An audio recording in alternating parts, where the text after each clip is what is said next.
Hey everyone, welcome to Reddit Readout. Today we are checking out True Off My Chest. Story 1. Life's Crossroad. I value and respect an old friend of mine.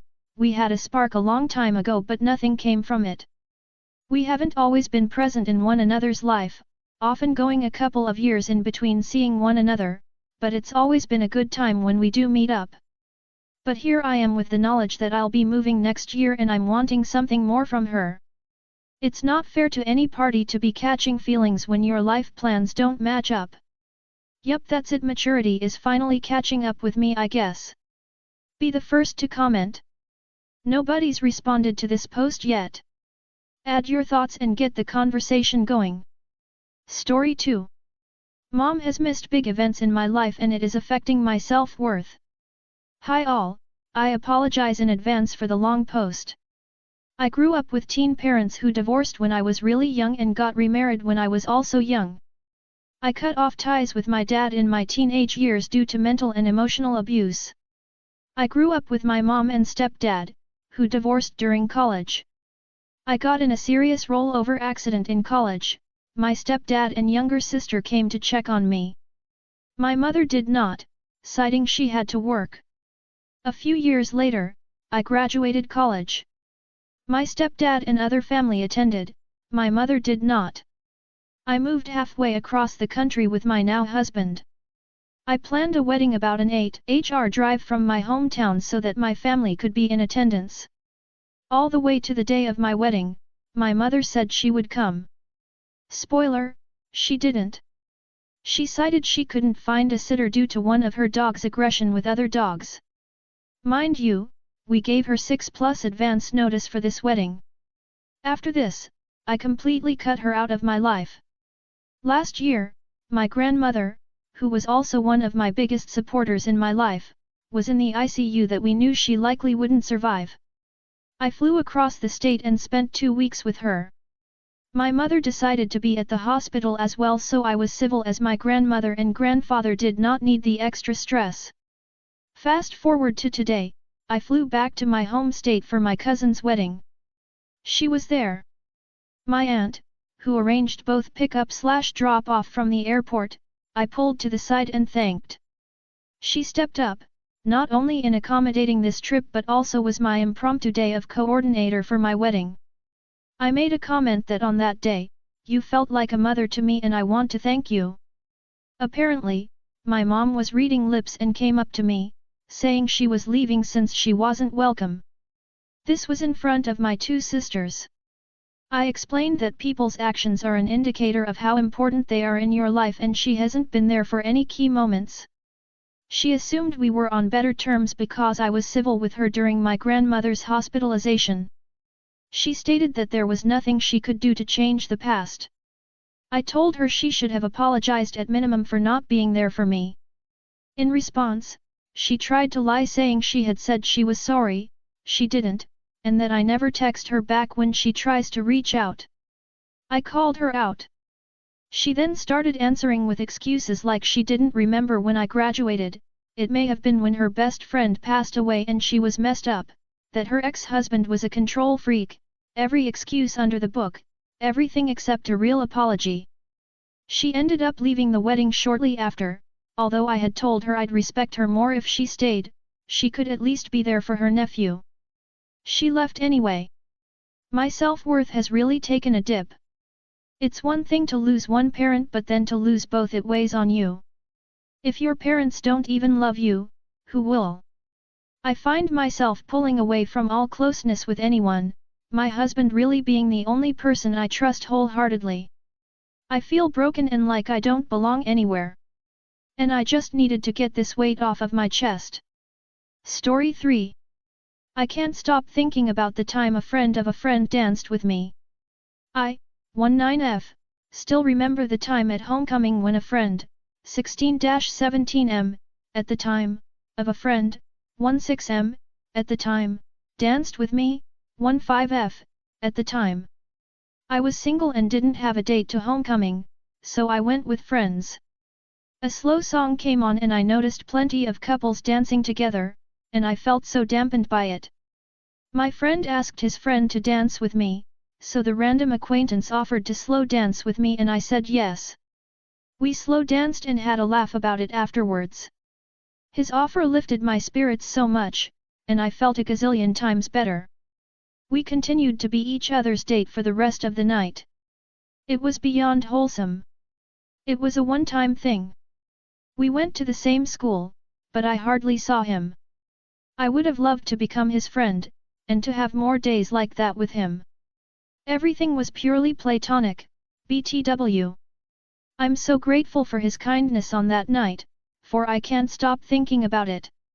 Thank you, N, for the dance. Your offer comes back to me years later. Story 4. I think I've found my happiness. It's been a stressful month, issues with my family and issues with my exes. But in their absence I've been doing the stuff I used to enjoy, watching cheesy 70s/80s movies, singing along to musicals with my kid, or watching trash early 2000s shows.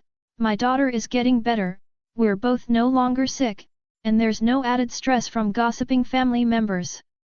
I just play the soundtrack to Grease when I'm stressed, while cleaning, or working with my daughter or doing anything, and my kid actually seems happier now. I hope that it stays this way. This is the happiest my little family has been in a while. Be the first to comment. Nobody's responded to this post yet. Add your thoughts and get the conversation going. Story 5. I'm doing my best but it's just not enough. After a lot of fighting and trauma, divorcing a narcissist whose smear campaign cost me friends, family, and nearly my freedom, thank God detectives actually do their due diligence and I was cleared of the allegations my ex made. Then I lost my job. I'm slowly building my life back. I kept my mouth shut and did not air all the dirty laundry. Maybe that was a mistake. Not that any of my friends and family who bought into this mess have ever asked me about my side of things, they all now think I'm the monster. I have another job interview Monday. This makes 47 in 9 months. I'm anxious and stressed thinking I will probably not get this one either. I just need a break, a chance. I don't know what else to do. Nobody to talk to. Considered canceling my subscription to Life magazine, but for a series of reasons I can't. I don't want to put that on the last few people who matter to me. Need to get the job because the benefits are really good and would help with medical expenses, for both mental and physical health. I just wanted to put this here in hopes there might be some people on here who could send positive energy my way. Story 6. My stepmom believes I break into their house when they are away or sleeping. For several years now, about 7 to 8, I have barely been able to visit my father who lives with my stepmom about 30 minutes away. I thought they didn't like me because I am very different from the rest of the family. I am queer, nerdy, artistic and open-minded. Or like a friend said, shameless, warm-hearted, poet-philosopher with issues. And who doesn't think genders should determine her love? So I just did the best I could and honestly didn't mind so much, since me and my family have little in common. I was still sometimes a little sad that my sisters were invited to stay and I wasn't. Then, last Christmas, I am visiting my sister. She asks me to go for a walk, and we do. We talk about all the things she can't with her family. Like crushes and video games, then she drops the bomb. The reason my stepmother is avoiding me, is because she believes that I break into their home when they are away or sleeping, specifically to move around and / or take her sentimental items. I was so shocked I didn't even know what to say. Sure, I stole a scented eraser, and felt immensely guilty and returned it. When I was 8. I have never really taken anything since then. I even ask for permission to take an apple from their fridge. I am a goody two-shoes. I can point to a couple of misunderstandings, but other than that, she has no reason to believe I would want to steal stuff. They live with a very high-tech electronic door lock. I do not have a key. Also, how would I know what in particular is her sentimental stuff? My dad is and I should keep this loot goblin. The only resentment I have towards my stepmother is that she is very confrontational about stuff, and that can be very hard for someone with PTSD. Me, but even so, I would never harm her, and wish her health, wealth, and happiness. She is odd, but sweet in her own way, and a great grandmother for my niece. But yet, you see, I am nerdy and own a computer. So yes, of course I can hack. I barely know how to put a link in Discord. I also repaired her phone once, fixed the language setting, so of course I can hack their lock and security system. I talked it out with my father. He believes me, but he lives with his wife every day. She has been friends with my family since she was a teenager, and used to babysit my oldest cousins as babies.